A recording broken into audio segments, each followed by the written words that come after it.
But from a perspective of a program, what I'm saying is that these people on a whole are not a good risk in a program with little oversight, and that many will exploit it and steal. And that I've also seen how a small amount of people can make a really bad impact, right? One burglar, I've seen one burglar burglarize 48 houses in a 5-mile radius. 48 families had to deal with that. It was one person. One person can make a big impact, and that's important too. And that social workers are often responsible for enormous caseloads. In Sacramento County, between consumers and providers, we have anywhere between 40 to 45,000 people. Currently, we have 45 social workers overseeing that. They're doing the best they can, but do you think that they catch it all? Of course not. And yet, they're our #1 referral source. So we know that there's a lot that just isn't being caught. And that's part of why my team is reaching out to the community, reaching out to others to understand what it is and to know how important it is that this program be protected. Some of the types of fraud that we see over and over in Sacramento that I've seen throughout the state, the first 2 categories have to do with jail or death cases, skilled nursing facilities, SNF, or hospital cases. Those are when either the provider or the consumer is in jail or in the hospital or dead. Those make up the bread and butter of my caseload and most caseloads throughout the state. That's because those are the easiest to catch. I know that some of these things also happen by people that don't understand, and that's why I also know that community education is so important, so that nobody claims time when it shouldn't be claimed, so that those dollars remain. I've talked to you about already the phantom cases, where the recipient is really the consumer is really the provider. There's no care, it's just false on paper.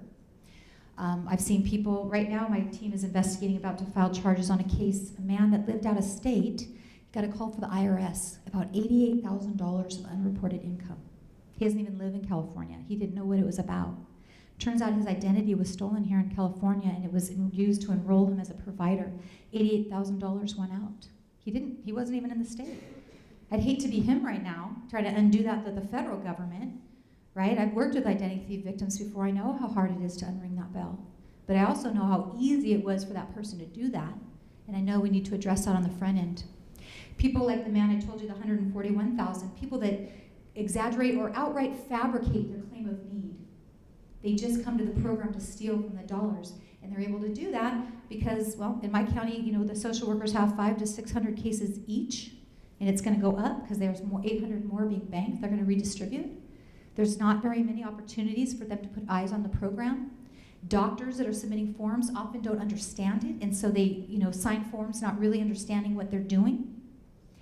And social workers in my county, they're doing yearly reassessment visits, 18 months, 24 months, it's getting longer because they just can't get to them. They're trying, they just can't do it. So that means when someone gets into the program and wants to, steal, they're gonna get in and have a long time potentially before anyone has eyes on that situation. That's beautiful for them. We have cases in our pediatric unit where parents have claimed that one parent was working out of the home when they really were not. Both parents were in the home available because they were both unemployed, to high loss of the program. A woman right now, $60,000 of loss to the program, which could have been prevented if we had verified on the front end that the employment was taking place. That's part of what my team wants to do in this upcoming year, is when employment is part of the eligibility, we should check that out. This particular family just put a white piece of paper, somebody typed on like old school typewriter, oh, he works for me full time, and signed it. It was his cousin. It wasn't true. Better if we could have caught that on the front end, and that $60,000 was still in the program. And then cases of elder dependent abuse or neglect are, to me, the worst, because not only are they abusing or neglecting a dependent adult or elder, but they're actually being paid to care for them. So it's even worse. In those particular circumstances in my county, we would hand it to our elder dependent abuse unit, but we'd support them however we could with the IHSS information, because that's an important part of the picture too. They were getting paid to care for somebody. They should have done it, and instead someone got hurt. So here's the challenge of measuring IHSS fraud as I've seen it over this past year. I use the two symbols. One is a glass of water, and the other is a river. And the glass of water I use just because it's a container and it has liquid in it, although I suppose I could have used a bank. Because it's the example of if a crime happens at one time, maybe let's say a bank robbery. Once that robbery is over, you can go in and take an accounting of how much money was stolen. You can look at it and get a pretty reasonable idea of how much was stolen. You could talk to witnesses and review surveillance and get an idea of how many people committed that crime. IHSS fraud is much more challenging. It's not like something that happened at one point in time and is over. It is ongoing, and there's 58 counties throughout the state. It's ongoing in all different ways. All those different types of ways I described IHSS fraud, that's not all the ways it's happening, I'm sure, but those are the ways, the major ways we see.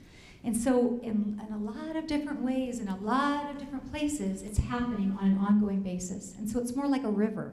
And it's really hard to measure a river. And so I personally do not believe there's any reliable statistics statewide right now about how much fraud there is. The numbers, whatever numbers that you get, are like a sample from the stream. A look at a piece, maybe an indicator. In my own county, we received 1,324 fraud referrals last year. That just means like a police report, like a suspected crime.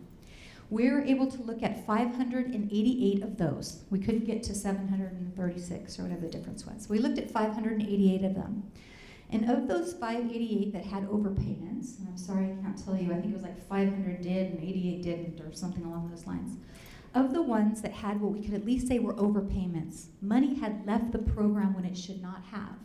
It's too soon to say if it's criminal intent. We have to have a full investigation and contact all the witnesses and gather all the evidence before if we know it's a crime. But we know that the money went out when it should not. Over $2 million for that 500 we looked at. $2 million is not the stream. It's a sample from the stream. But it tells us it's a lot of money, and it tells us that we need to stop that from going out. And so we're looking at ways we can do that. And just before I wrap up, our approach is to use a multidisciplinary approach, to work with social workers, to communicate with our public authority, to work with others in the field, to do as much as we can in prevention, which has a lot to do about education and outreach. We work with our public authority on the provider training. We supplemented the state materials. We put out articles in their Caring Matters newsletter that comes out twice a year. We reach out, and whatever group wants us to come and talk, anybody that wants to hear me, I'll come and talk to them about it. Early detection, we're working on making our different databases speak to each other more often. Sacramento was like most counties around the state. They had to rely on the state data for people who had died, which would come about 3 to 4 months after the fact. And then by the time our investigators could work it, maybe it was 4 to 6 months after the fact. So when I first started prosecuting on the death cases where somebody had claimed time after a consumer had died, it was about 6 months of loss, 4 to 6 months on average. We've tightened that up in Sacramento County because now we look at that data on a monthly basis, which is how quickly we can get it from the coroner's office. And although by the time we catch it, a month of pay has already gone out, at least it's a month and not 4 to 6. That's just a start. There's many databases that should be speaking to one another. There are many agencies that should be speaking to one another. We need to prevent as much fraud as we can. Whatever we can't prevent, we need to catch it as early as we can to stop it. There's ways that that can be done, and I'm sorry because of time, I can't tell you all the ways that we're doing it, but there are ways that can be done. Anybody I speak to, I like to talk about, thank you, ways that they can do that. IHSS fraud hurts everyone. It hurts everyone that the program was designed to serve, and it hurts counties at a time when they do not have money to pay for basic municipal services that everyone needs. So we need to do as much as we can to work together, collaborate together to prevent IHSS fraud and overpayments. So with that, I'm going to turn it over, but here is my direct number and my email address, and I welcome any questions or anything you may have in the future. Thank you for your time. Hi, Annette. Good to see you. Okay, I'll see you next time. Yeah. I have a question regarding how fraud is being publicized with this upcoming election and probably thereafter, whether it's in a gubernatorial positioning or local positions. And as far as the position of advocacy where we stand, I think we need to be equipped where those dollars are being frauded from, not from individual recipient provider. Because we are the one out in the public that can get easily attacked by this, not the institutions. We need some samples tools to be able to educate when we are in front of legislators, we're in front of anybody that would, again, this position positions us to be marginalized. Yes. One more notch. So I'm hoping that your task force can provide this organization some statistical facts that, this is where that 1 billion deficit is committed for fraud.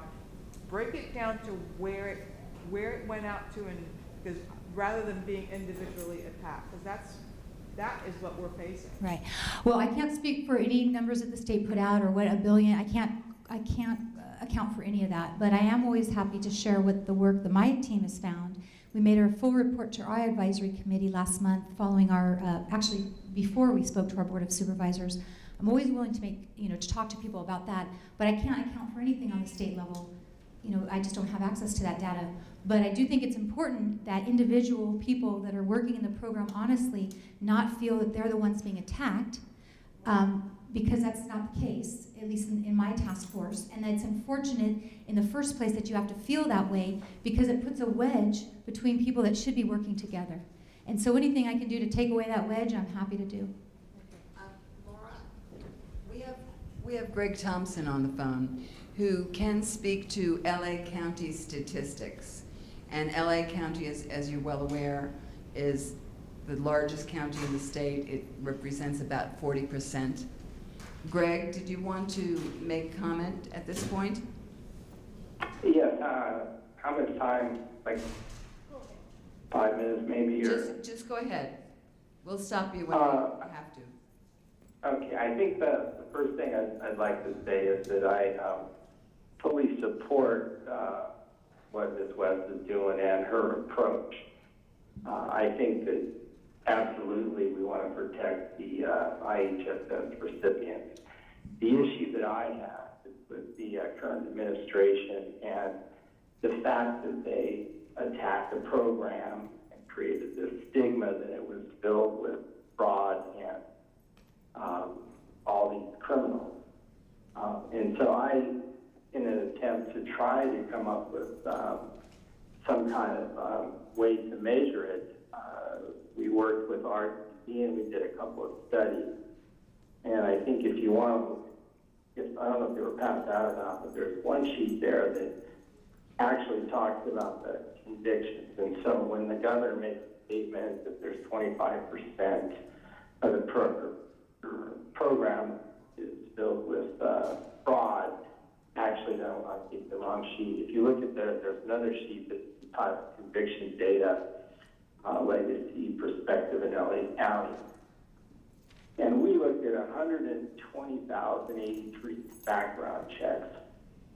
And there are 9 categories that you see listed on that page would be considered fraud. And you can see that in total we found 1,371 unduplicated individuals who either had a felony or a misdemeanor conviction for one of those fraud categories, which is 1.14%. So when they say that the program is filled with 25% fraud, we looked at a pretty large sample size and we found about 0.14%. And then even more importantly, the second sheet that talks about the conviction data. This was even more alarming because in the last couple of weeks before the budget was actually passed, there was some articles, one particularly damaging, that stated that the program had all these dangerous criminals awaiting assignment to take care of our most vulnerable population. And so what we did again, RTD looked at 124,642. And that's a very large sample size. It's probably 40% of the people that were working in LA County as providers or who were attempting to be providers. And we took the proposed IHSS extended disqualifying crime list, and we found 1.29% of those applicants actually fell into those categories. And if you look on that sheet, for instance, look at, I mentioned Penal Code 273A, the child abuse.